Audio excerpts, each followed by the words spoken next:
This is the Horse Radio Network.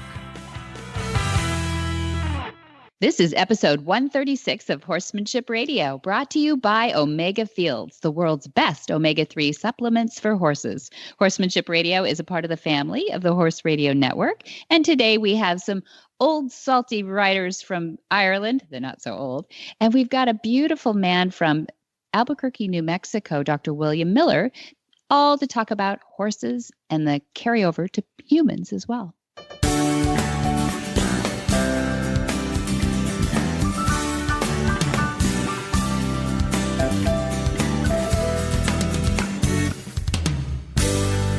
This is Debbie Laux, and you're listening to the Horsemanship Radio. Thanks for joining us. Horsemanship Radio airs on the 1st and the 15th of the month, and I have my trusty producer with me today. How are you, Jen? I'm doing great. How are you doing? Good. You always show up. It's so nice. I always know right time, right at the top, you are there for us. How are you for so many people on the whole network, on the Horse Radio Network? Do you keep do you have an assistant that chases you around and says stay on time or anything like that? I have Google Calendars. Oh, yeah. On your phone, right? On my phone, on the 6 different computers that surround me all day long. Oh, you're regimented. Well, I try to be. We really do have to spend a lot of time scheduling things, because now that the Horse Radio Network has got a little bigger, we actually have 3 different producers, myself, Glenn, and Jemmy. Mm-hmm. And we each produce in separate places, and we have 14 or 17 or shows that we do.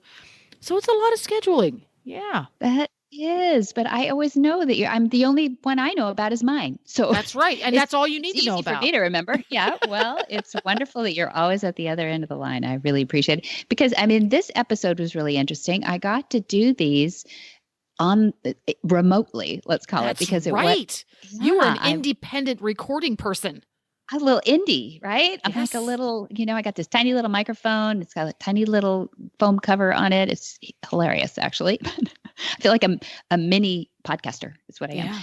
But it was fun because I got to go out in the field and interview Claire Conahan and Darren Egan.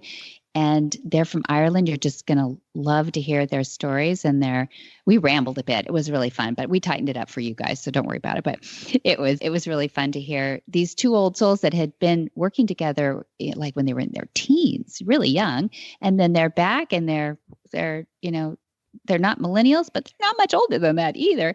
But it's a bit of a reunion of sorts, and really fun to hear their background in the thoroughbred industry and riding. And then William Miller, which is a completely different departure, but horses hold them all together. William Miller came out from Albuquerque, New Mexico to help us with the movement. And you're going to hear a little bit about his story. Why is a doctor who's involved in therapy, you might get the connection here, but also in change behavior. Why is he drawn to horses? It's really fun.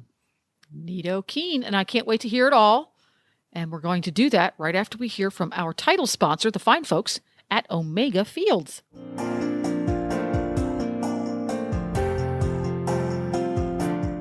Hi, Joe Camp here to share about Omega Fields. Omega Fields exists to help you keep your first promise to the horses you love, to care for them well. Nutrition is the foundation of a healthy life and supports all the activity that brings you and your horse so much joy. Omega-3s from flax are the cornerstone of that foundation. So, coupled with the finest ingredients and their proprietary Pure Glean flax stabilization process, they created Omega Horse Complete, Omega Nibblers, low sugar and starch, Omega Antioxidant, and Proventum Probiotic soft treats. Thousands of horses are experiencing a vibrant life with the help of Omega Fields products, including all of ours, a part of helping you keep your promise to your friends. Nutrition for a healthy life isn't just their slogan, it's their purpose.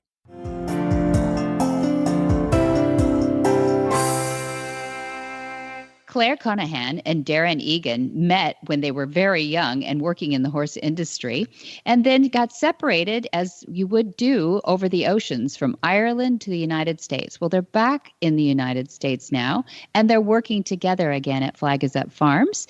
They both have backgrounds in riding thoroughbreds and training thoroughbreds. Darren is a new rider at Flag Is Up Farms, and we actually caught up with him on his very first day of riding. Claire Conahan is the certified instructor teacher teaching at the Monty Roberts International Learning Center. And we're going to get to listen in a little bit on their stories of working together and how they feel about horses. Well, welcome, Darren Egan and Claire Conahan. I'm so happy to have you here. Darren just came in today to Flag Is Up Farms. Literally is starting work tomorrow, but we thought we'd put him to work this afternoon and to tell a little story so we have a little perspective. And I understand that Claire introduced you to Flag Is Up Farms. Is that right? She did, yeah. I seen on her Facebook that she was advertising for some riders. And I've been wanting to come back out to California, especially to here. So I jumped on the opportunity. Fantastic. Well, we can hear you're from Ireland originally. Where are you from? County Longford in Ireland. County Longford in Ireland. Did you grow up with horses? No, I was introduced to horses at about 10 years of age. And it was pretty much love at first sight. As soon as I got on the back of a horse, I didn't want to get off it. So it's been quite the journey so far to get to here. Yes, it is. Now you're about 20 now? Or? 27. 27. Okay, no, I thought you were a little bit older. So there you go. So you've had a career completely in horses? Yes. Fantastic. A lot of people would love that. So Claire, how did you and Darren meet? So back in 2008, 2009? Pretty much, yeah. Something like that there. I was working in a racing yard for Kevin Prendergast. And Darren was the apprentice there at the time. That's where he done his apprenticeship. So that's how we met initially. Were you an apprentice then? No, I was just riding the horses. I didn't have that ambition. No. I got sent to Kevin's from the jockey school in Ireland, the racing academy.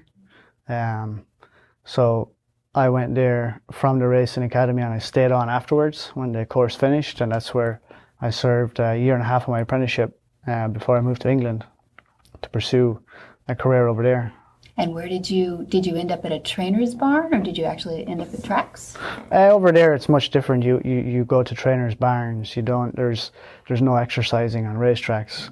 Just sometimes they would have racetrack breezes. But no, it's not like over here where you go to a racetrack and you train and you're stable there for months at a time. It's very, very different. So tell me a little bit about your experience with the horses when you were in Ireland and you were both at the same barn, same yard. Yeah, tell us some stories. We want to see the green hills and smell the Irish bread cooking, you know. Okay. Well, as Darren said, it was so much different there than it is here. You'd have like a string of 18 to 25, something like that there, riding out at one time. So the yearlings would come in around October time to Kevin's, and they would go down to the bottom yard and get started. So then they'd come up to the top yard then to us, and we'd all go out in a big string of horses and go out into the middle of his gallop. There was like a big grass field, and you'd have a pony horse riding in front and then everybody on the yearlings behind, just cantering them around figure of eights and stuff like that there. And you'd do that maybe for a week or so. And then a couple of weeks, yeah, and then take him on the, he had his own private race, gallop. We would take them out there then and get them going on the gallop and get them ready to start breezing. But the way they would do it over there is they breeze 5, 6, 7, 8 horses at a time. So every breeze is like a mini race. So the horse learns much faster what he needs to do when he goes to a racetrack. So it's less strenuous on their mind and on their body, on their joints, because you're not having to train them as hard, you're just educating them. So they ended up, most of the horses, with a pretty level head. They got a good start in life, and they were a pleasure to ride. Yeah, Kevin's was great in the sense that when you rode the horses out in the morning, from like you get on them in the yard, somebody legs you up, you walk out in a big string, so the colts are always in front and the fillies behind, and the older horses sometimes in front, and it's done in different strings, or like different groups. But he'd ride all the way up the lane, which is like a straight at least a mile. Be a mile. It's probably a mile, yeah. In walk, and then back down to the gallop, and then you'd canter around the gallop a few times, and then he'd walk them off again. And Kevin was in his 70s then, was he? I think he was 68 when I got there. Yeah, so he would have been close to 70, and he walked with every string of horses up and down, and then he'd be out in the middle of it. You know, he was so fit. And then on work days, we had to ride over to the Curragh. So the Curragh was like, how many miles away? Probably 3-4 miles at least, cross country, crossing roads and railway tracks going underneath them, and And Is this the Curragh? The Curragh of breed is the Kildare, Curragh, yeah. Yeah, yeah. So it's a massive training ground, and there's there's roads into it as well. So there's traffic, then there's sheep everywhere. There's a railway in the middle of it. And when we'd be brave enough, some of us would go under the bridge while the train was going past and get the horse out past. Yeah. And there was one bridge was higher than the other. One real low and real narrow. You'd literally be down on the horse's back, head low, to get it onto the lower one, and it was the shortcut home. Yeah. So if you're on a quieter one, you might go that way. But so it was a lot of fun over there.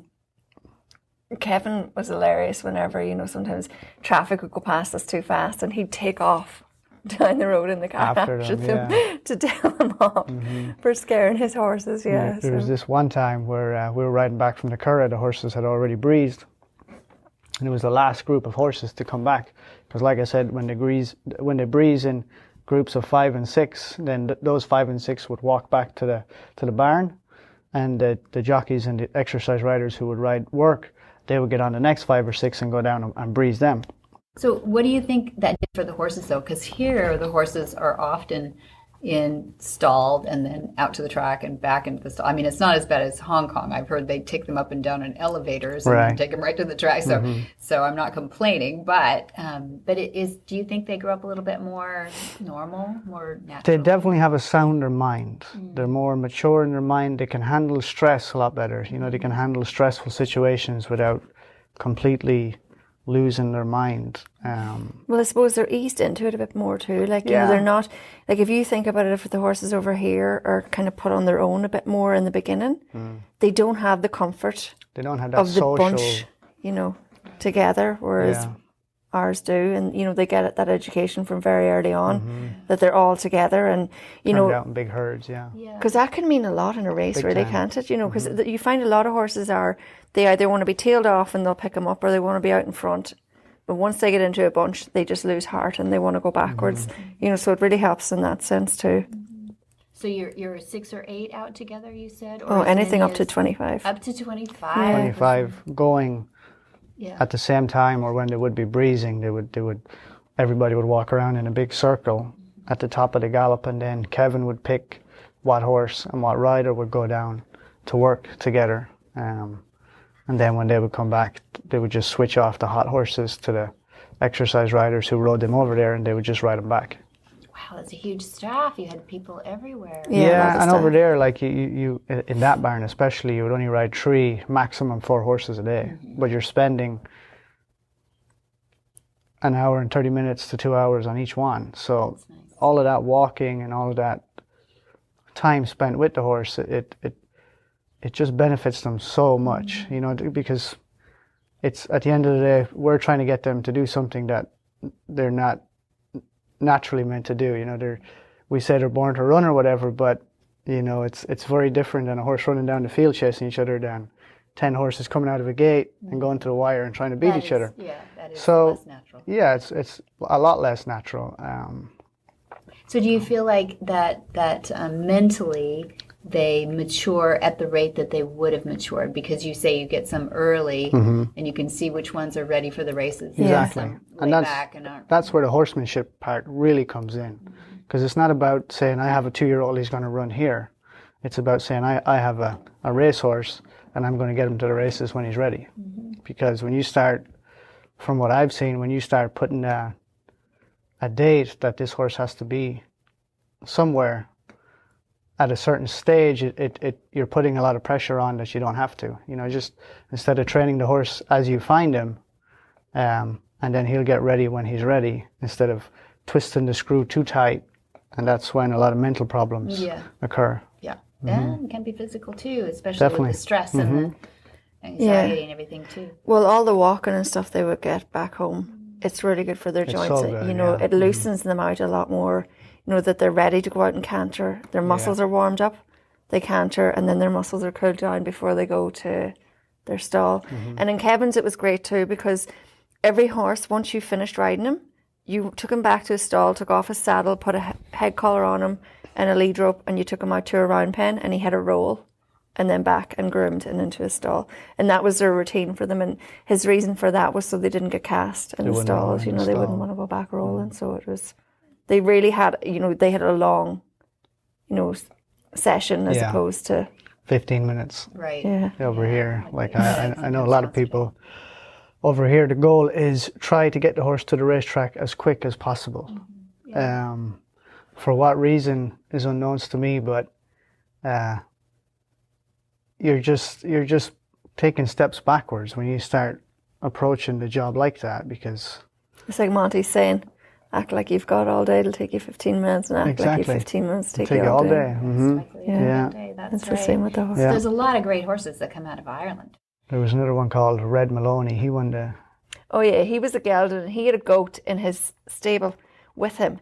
So the goat lived on the farm, on the yard, and he used to walk around and follow the feed bin till he was on his knees. He was so fat they had to start starving him. Yeah. But the other thing he done was he wrecked a load of cars. a lot of new cars. He would see his reflection, and of course straight away he's up on his two back legs and smacked. And Head. they were all Headbutting all the cars. they were all like really cost a expensive, fortune. like top of the range German luxury cars that all the jockeys would have, and they were the ones he was going for because they were the shiniest. They were cool.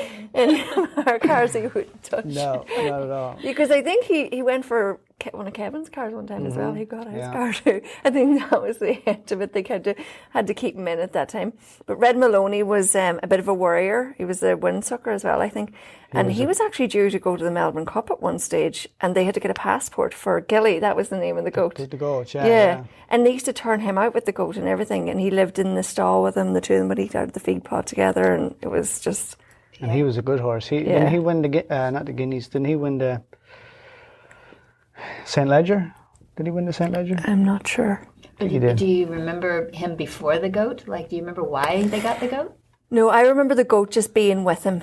He could be a bit of a savage. I bet I was going to say. No, I think he was more of a worrier, I think it was. He needed companionship. Even that goat went to the races with him. Yeah.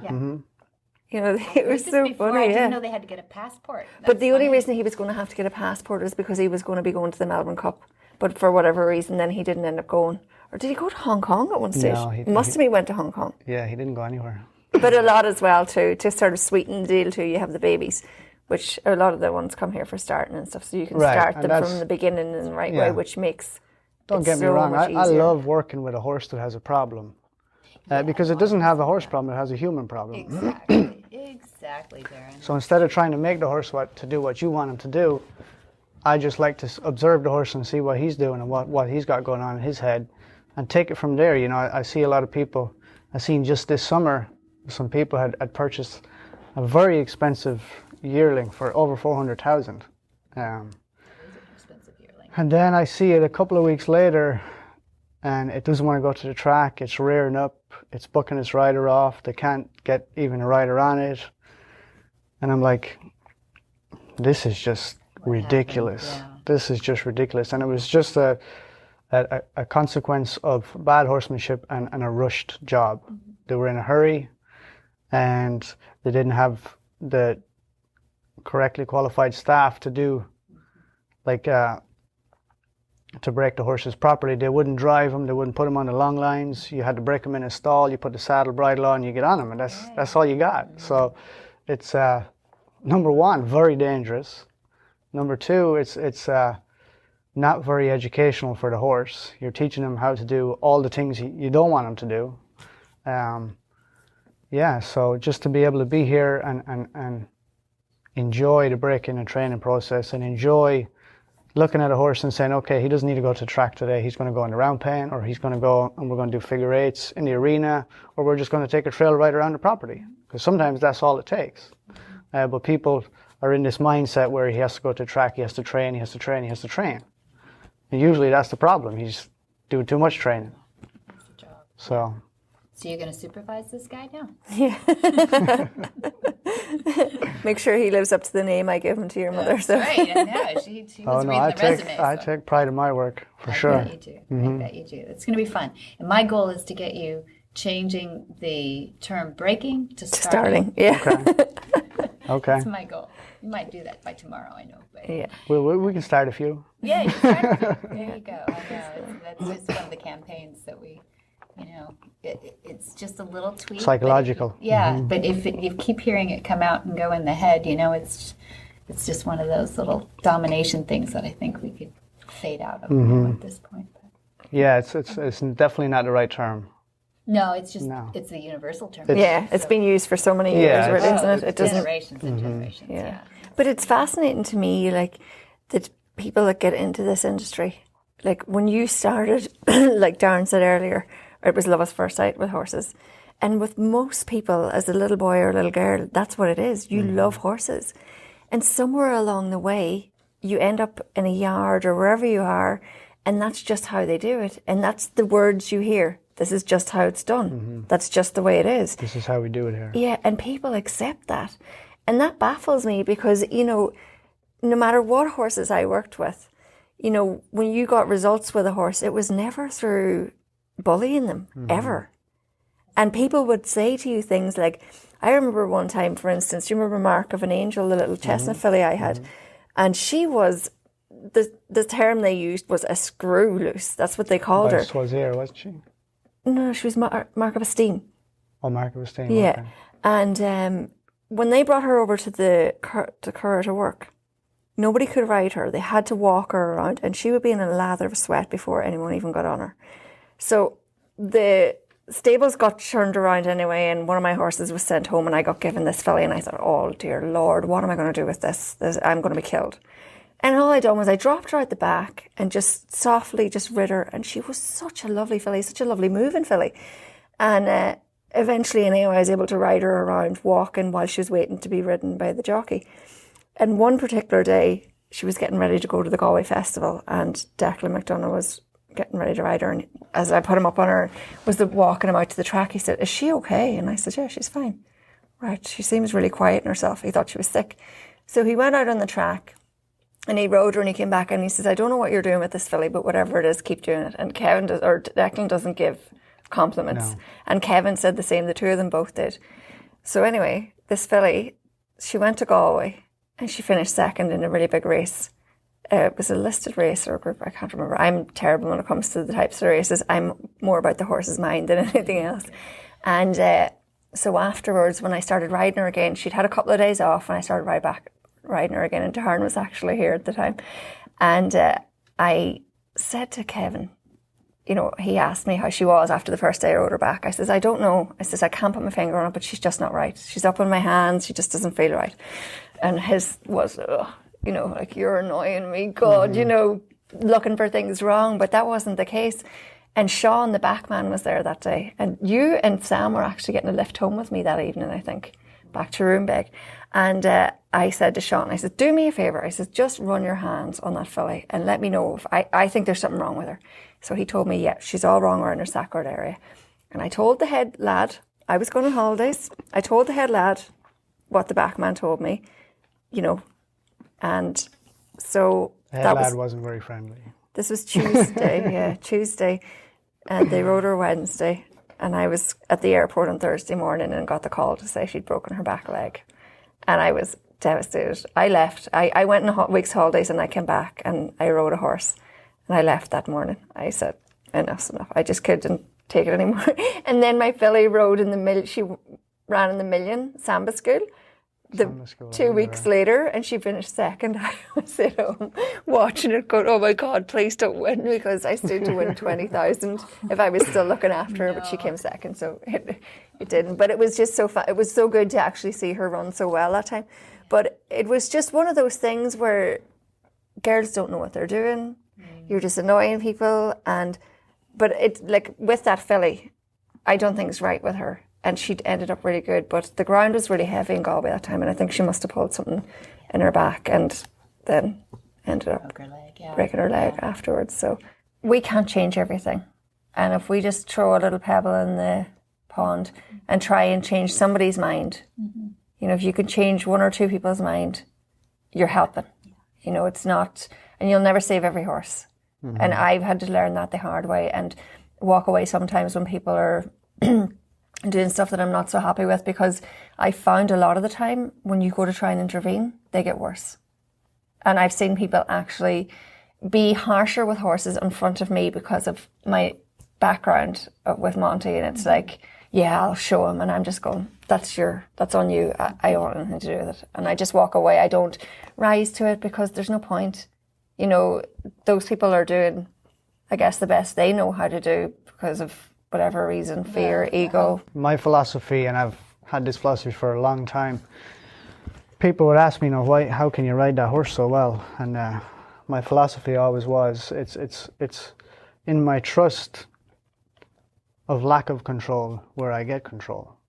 It's not I have to be in control. It's I'm not in control at all. But here I am up on a horse. We got to get the job done.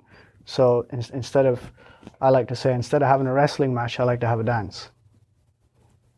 That's my philosophy. That's nice.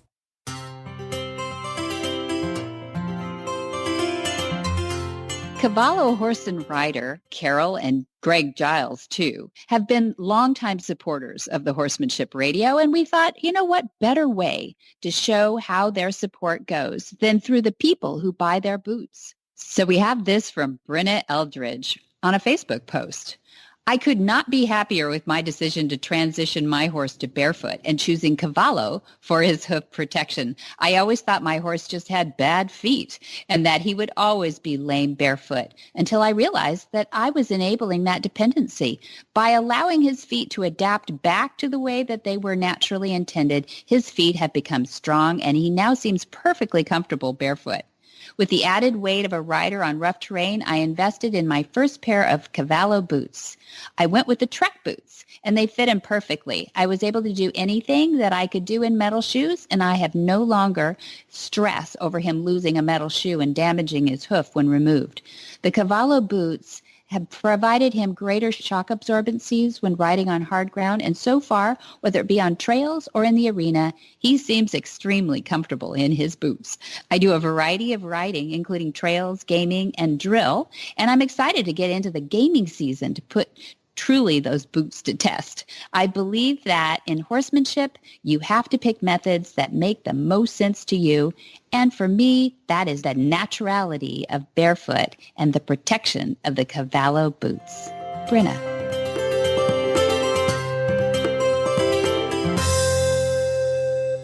Dr. Bill Miller witnessed a join-up with a horse and Monty Roberts about 25 years ago and immediately saw the parallels between a trainer giving a horse choices to learn and what he does helping people with choices to change their behaviors. Understanding addiction and its treatment has been a wonderful medium for pursuing Bill's fundamental interest in the psychology of change, for which most people are often ambivalent about. Dr. Miller served on the Faculty of Psychology and Psychiatry at the University of New Mexico for 31 years, where he served as the Director of Clinical Training and co-founder of the Center on Alcoholism, Substance Abuse, and Addictions. His publications include over 50 books and 400 articles and chapters. Fundamentally interested in the psychology of change, he's focused in particular on the development, testing, and dissemination of behavioral therapies. Privilege and honor to be sitting down with William R. Miller today. Hi, Bill. Hi. Yeah. Glad to have you. Peel you away a little bit. We're in the middle of an equine-assisted introduction to motivational interviewing. Yes. And people might ask, horses? Yes. What's horses got to do with this equine-assisted introduction to motivational interviewing? Do you want to tell us why you're here a little bit? Well, that started about 20 years ago when I was watching Monty working on a BBC program on public television.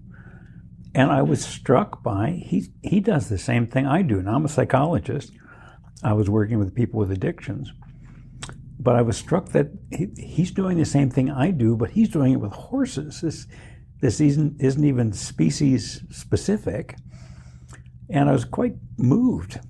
And I sent him some tapes of this method that we developed called motivational interviewing.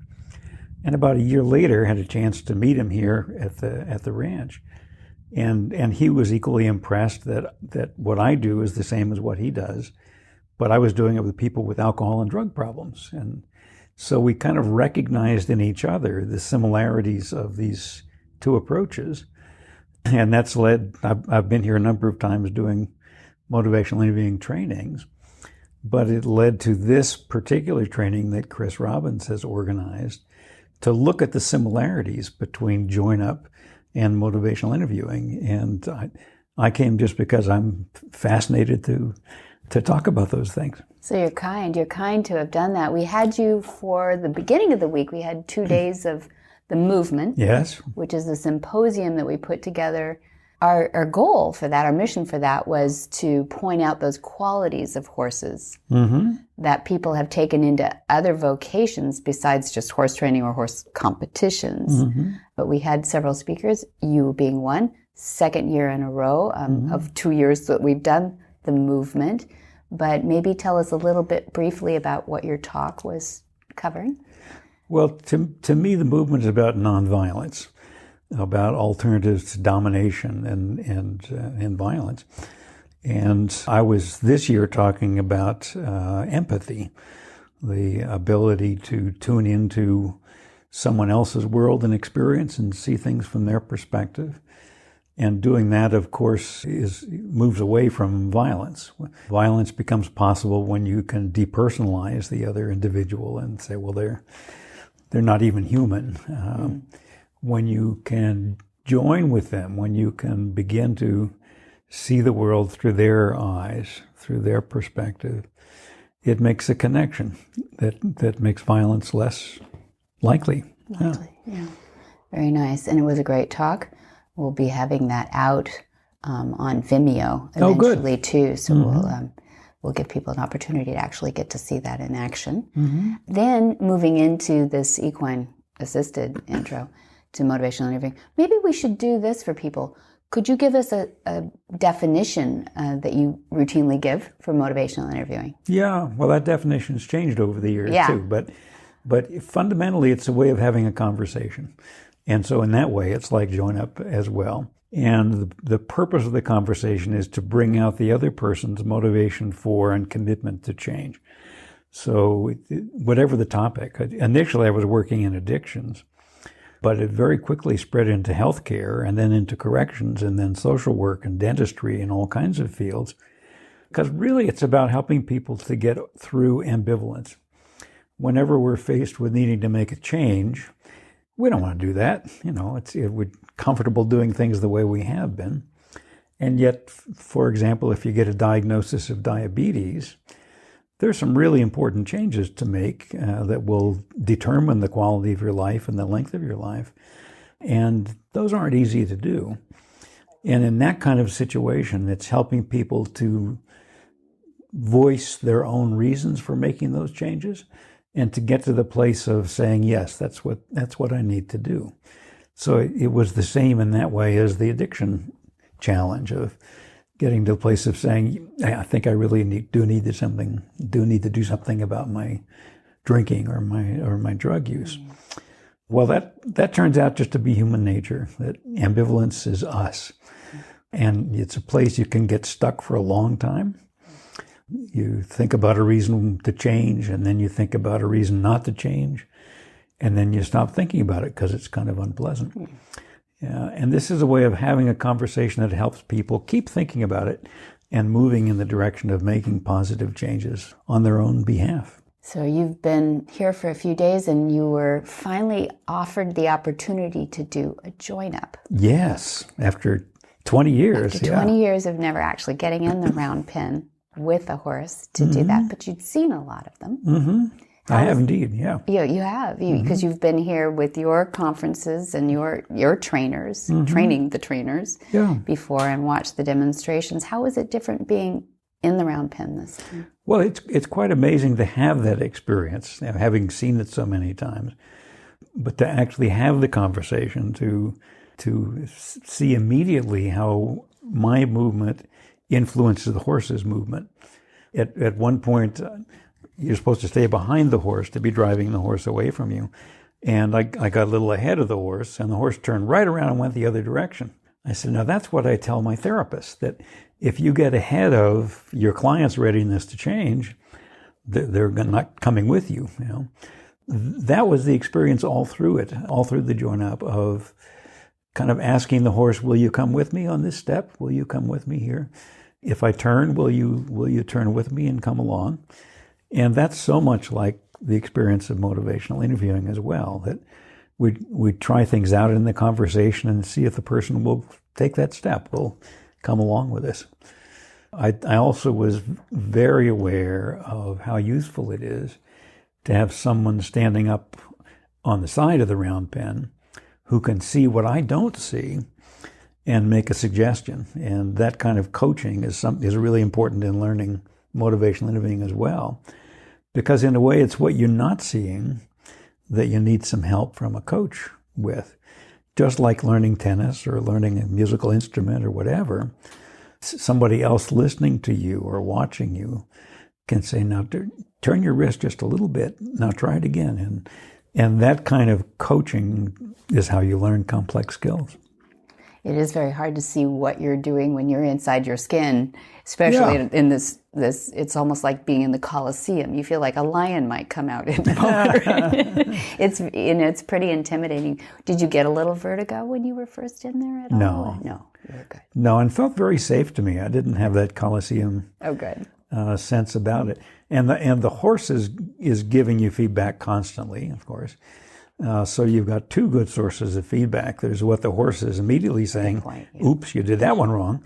And then good suggestions coming from up on the side of the round pen that say, now try it back away just a little bit, 45 degrees. Now speed up your pace a little bit. And that kind of immediate coaching is just how you learn tennis or a musical instrument or join up or a motivational interview.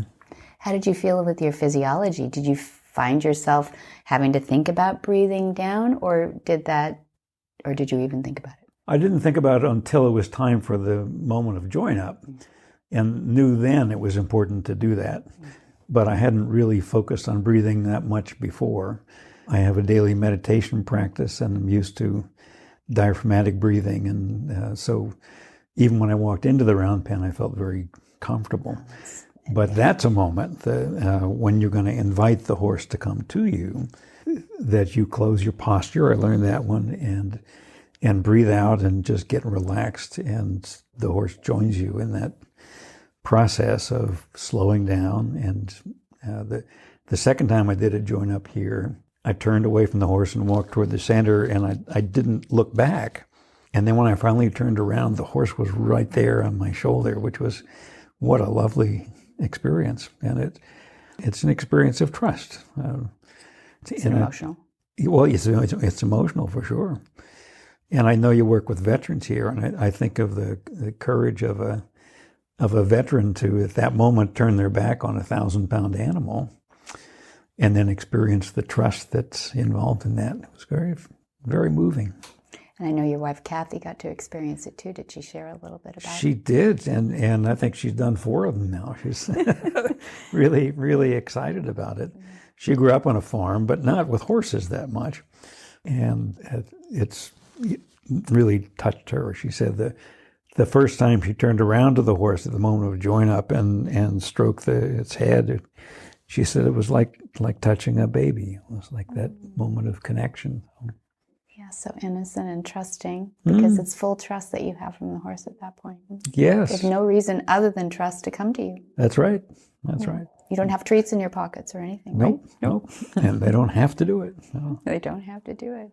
And it's motivational interviewing is like that too, that we don't ask people to do things they don't want to do, but we help them move in the direction of wanting to make this change that's important for their health. So that's an important training methodology, not only for horses, but also for people. Oh, yeah. And I said today in the workshop, I think in a way, maybe some of the most important things we teach is what not to do. Not to push, not to get ahead of the person's readiness, not to lecture and advise and scold and warn and do all the things that we sometimes do trying to be helpful. But in fact, they push the person in the opposite direction. So learning what not to do, how not to get in the person's way, and instead invite them to find their own movement, their own energy, their own motivation for change, and take steps in that direction. That's what it's about. Absolutely. It almost seems impossible, I imagine, at this point, to think that you could force a horse to do any of that. Well, that's a big animal, but you also can't force people to change. And knowing that is really important. Even if you're a probation officer, and in some ways the world says you have to make people change, the truth is you can't make them change. But how you are with them makes all the difference in whether they change or not. But if I have in my head I have to make these people stop drinking or stop using drugs, I go home feeling defeated at the end of the day and not very effective, because people don't like to be controlled. And if they sense that you're trying to mess with them, and you're trying to make them do something that they don't want to do, that doesn't go well.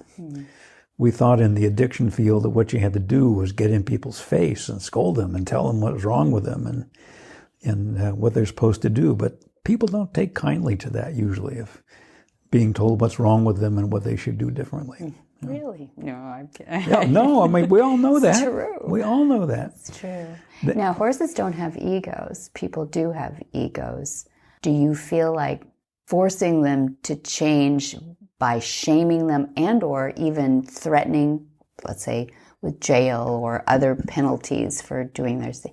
Do you feel that that works, or are there better ways in the long run that we could even, start to shift to? Well, I mean, punishment just isn't very effective in changing human behavior. You can threaten people into behaving as long as you have the whip, exactly. as long as you're in control.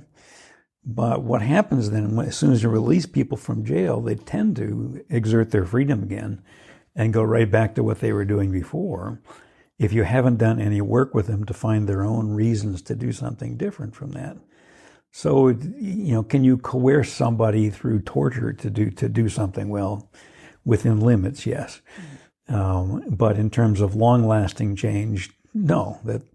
That's not the way to inspire and encourage and cajole people to make positive changes in their lives. You've been a tremendous change agent for the addiction therapy world and all the others that you spoke of, that it's infiltrated, which is a good thing. Do you see the future in your lifetime with a lot of this changing, or are you able to affect the industry solidly enough to pass on to the trainers, or how do you feel about the future of this? Oh, it's already happened. In addiction treatment in particular, when I began in that field in the 1970s, it was really authoritarian, confrontational, shaming. I mean, literally in some programs, people were wearing toilet seats around their head. There was a comment about, what you're worth at this point. The shaving of heads, just the attack therapy was the name of one of the treatments that was done, where someone sat in the middle and a circle of people just insult them and assault them verbally. And that was done believing that's good for people. It never was. There never was any good science behind that. And most of that's gone. You can still find authoritarian programs around, but it's changed a great deal. And I'm amazed at how much the climate of addiction treatment has changed over the decades. And I vacillate between that and despair at how far we still have to go. And both things are true, that things have changed a lot, and also we still have some steps to make in the right direction.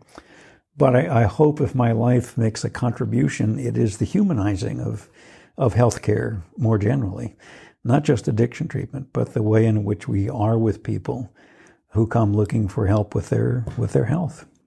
Well, that's hopeful. I imagine a founder, as you are, a founder of any concept, hopes that they can push that momentum downhill enough to keep it going. This may be off topic, and if you don't have an opinion on it, that's fine. But there are people who believe in, let's say in the cases of veterans, that them reliving those traumatic moments that have created what we call PTSI, or post-traumatic stress injury, in order to get them past that, they need to remember it, embrace that moment, realize that they're still alive, and get past it. Is that effective? I think the problem in that is the have to piece of it. There is good scientific evidence that exposure-based therapies of helping people to re-experience in some way, in a safe environment, things that happen to them is effective. And indeed, avoidance just perpetuates the problem. So when you have any kind of a fear, if you just stay away from the thing you're afraid of, the fear gets worse, actually. So the exposure-based therapies were developed as one way to help veterans and are used in veterans hospitals around the country. It doesn't seem to be the only way. Other things that are tried that involve, again, feeling safe, some re-experiencing or changing of your emotional dynamics around trust, for example. There are other paths to get there. So as with addiction, I don't think there's just one path. I think we have a choice of different methods. But the one you mentioned, the exposure-based therapy, does have a good track record. But to ask someone to do that when you're the therapist, you better have a good relationship. You better have a strong sense of trust, that because you're asking people to do the thing they least want to do, which is turn and confront the thing that they're afraid of. So it's a good way, not the only way. Where do you think Join Up weighs in that, in getting in I know it's individualized, but is that sort of reliving it? Is that a parallel to it, where they're forced to actually be trusted or to build trust in that horse? Mm-hmm. I have to say I don't know. I would want some good science there to understand what's going on physiologically, for example. One of the things that happens in exposure-based therapy is people's arousal, the adrenaline goes up and up and up and up. Mm-hmm.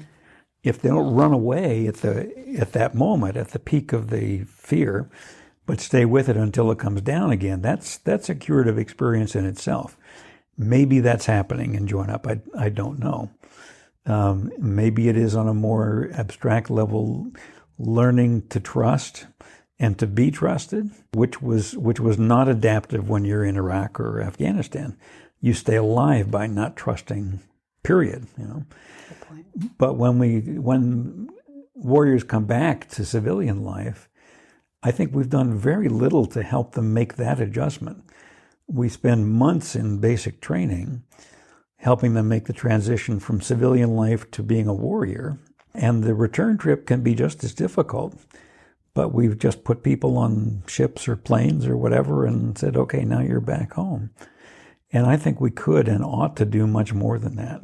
Some cultures have even a ritual of welcoming the warrior home, profoundly thanking them for what they have done, saying, now we need you to be part of civilian society again and have a very different role from the one that you've had before. We don't have those kind of transitional rituals, at least not very many of them, to help warriors who are coming home. And I wish we did, because it underestimates how hard that transition is. And we see it in the suicide rates with veterans. We see it in the violence rates that emerge. And it doesn't have to be so. Yeah, not at all. That's good to hear. Some people have suggested that we have boot camps for going off to war before going out to prepare. Yes. But we should have shoe camps to put us back into the communities again. Something like that. Healthy perspectives. Yeah. Whether it's just celebrating the return and realizing the change of role.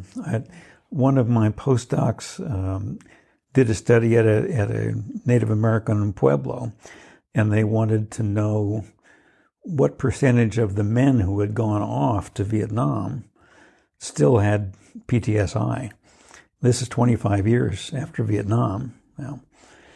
And it was like 85%. And why so high? Well, the religion of this pueblo is pacifist. Now, these men went off in loyalty to the country that they're part of. But when they came back, they said, I'm no longer a member of this community. I have violated everything that I was ever taught in our religion. And they would literally live on the periphery of the community, so alienated, and of course lots of drinking and deaths on the highway and horrible, horrible history. But what about the 15%?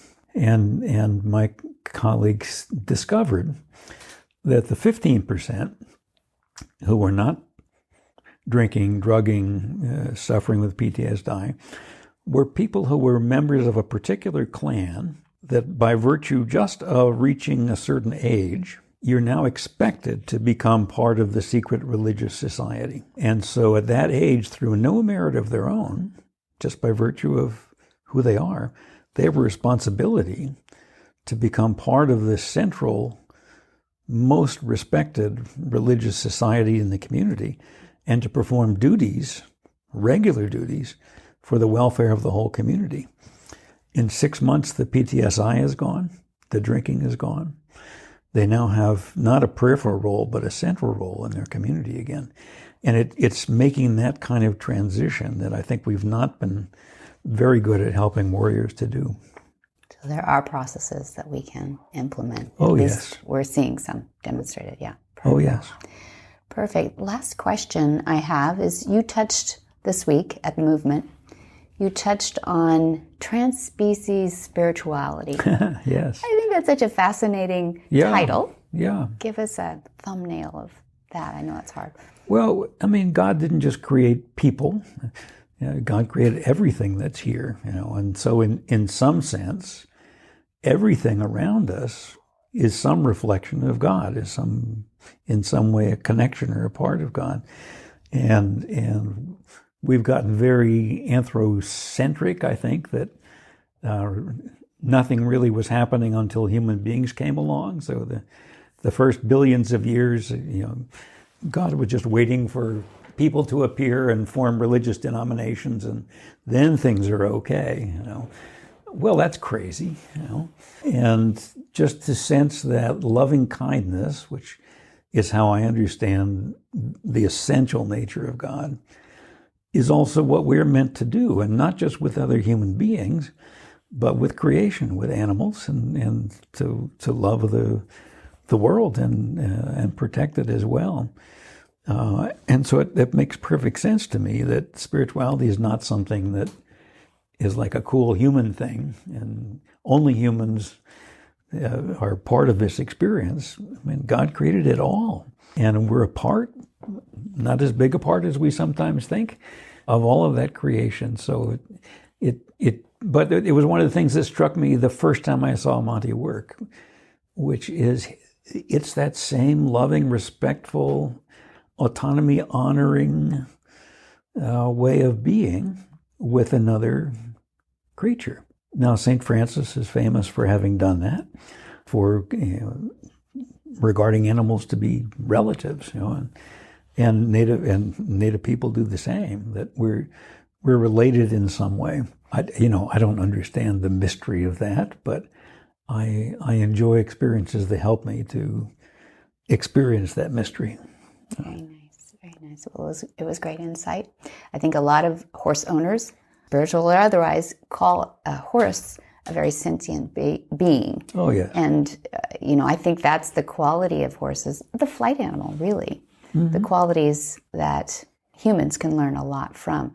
We are a carnivore, typically, unless we happen to be a vegan, but we pretty much have those instincts of a predator.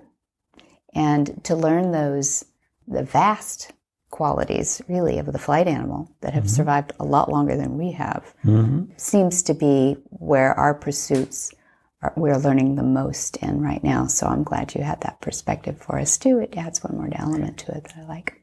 Well, and I respect Monty's teaching that no one has the right to say to another creature, you do what I want or I will hurt you. That happens far too much, even human to human, but we don't have that right with animals either. Thank you for joining us today on Horsemanship Radio. I appreciate it. Real pleasure. Thank you. Whisper the language of the herd. Listen, you don't have to say a word. It's time for Jamie Jennings to fetch an email from Monty Roberts' inbox and share a morsel of Monty's wisdom in a little segment we like to call Ask Monty. Leave this world a better place than mine. The magic in the language of the herd. Dear Monty, I have a 9-year-old Missouri foxtrotter that seems to stumble quite a bit while being ridden in the pasture or on a road, yet is very sure-footed on trails. I read that having the cinch or the girth too tight could cause this. Is it possible he is bored and just not paying attention? Monty's answer. I don't think he is bored, and I don't believe the problem is a result of anything that was done to him in the past or the cinch is too tight. I think you should take a hard look at the surfaces you are riding on and possibly have the veterinarian check for arthritic potential. Early arthritic changes often compromise the horse's range of motion. If surfaces are slightly uneven, this can easily cause stumbling. If early arthritic changes are evident, it is possible to assist your horse by amending how his feet are trimmed and shod.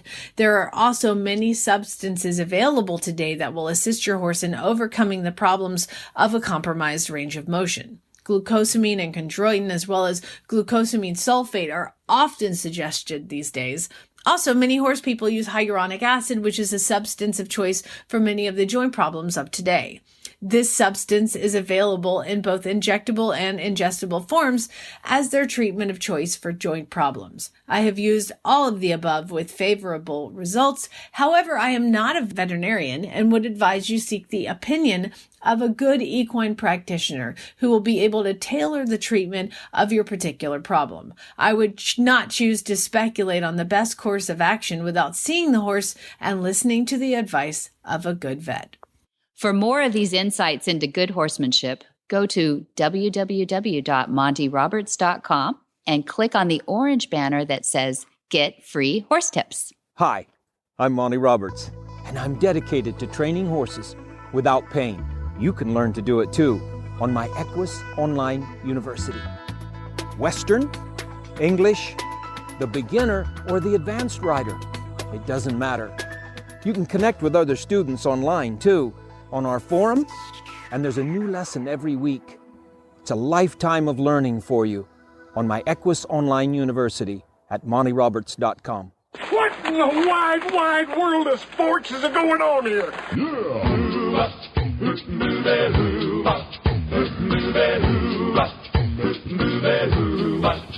Where in the world is Monty Roberts? Monty is looking forward to meeting some new friends, two-legged and four-legged. July 22 through 26, we've got a Monty special training in Portuguese. People are coming from all over, but mostly Brazil. And then July 29 through August 2nd, we have Monty special training in California. That's right there at the school at the Monty Roberts International Learning Center in Solvang, California. And August 5th through 16th, we have what Jen is now calling her favorite, the Gentling Wild Horses course, or that is also in California at Flag Is Up Farms. And that's the one that Denise was talking about in this interview that we did with her. So I hope people will give us a ring. Where do they do that, Jen? They do that at 805-688-6288. And you can also find this information and a whole lot more at montyroberts.com. Lovely website over there. And for details about this episode, you can go to horsemanshipradio.com. You're going to find links and pictures and more information about today's guests and topics. And we love your feedback. How do we think up what guests and topics to talk about? Well, we get a lot of help from you guys, our listeners. Go to Facebook, look up Monty Roberts, click on the one with the little blue circle. That's the official page. Like it and follow it. And put in there what topics or interesting people that you have come across in the equinosphere that you think would be cool to have on the show. And Monty Roberts is a modern kind of guy, so he also tweets. That's right. It's Monty _Roberts. And the latest and the greatest in social media, he's on Instagram. I think that's your favorite, isn't it, Debbie? It is. It's square, you know? So. It's square. It's even on all four sides. That's right in your wheelhouse. Exactly. Don't throw any curves in them. No curves, so no rectangles. It's all the same on every side. It's beautiful. Actually, we have a really cool, people should go look now. We have a really cool storyline going on with two horses called Coffee and Cream. These were wild, completely untouched horses off the mountaintop that we've been Coffee and Cream. Well, now you've got me intrigued. I'm going to have to go over to Instagram and check out Coffee and Cream. They're so cute. Yeah, I think you can tell. They're pretty wild. There we go. And you can do that and more. We have a whole bunch of shows here on the Horse Radio Network and Horsemanship Radio. Great fun. You can have that on your phone wherever you go. if you're not listening to it that way already. It doesn't matter if you have an iPhone or an Android. You can download the free Horse Radio Network app, and you can choose to listen to just Horsemanship Radio. You can choose to listen to Horsemanship Radio and Horse Tip Daily. You can choose to listen to all 14 shows. It's your option. The whole thing is free and easy to use. That's right. Go right now. And let me just put this little bug in your ear. For the less tech-savvy folks in your life, download it to their phone for them. They will thank you. And be sure to visit all the other great shows, too, on the Horse Radio Network at www.horseradionetwork.com. And many thanks to our sponsors. They are Omega Fields, Cavallo, and Equus Online University. Couldn't do it without them. That's true. Thank you. Until next time, have many happy horse hours.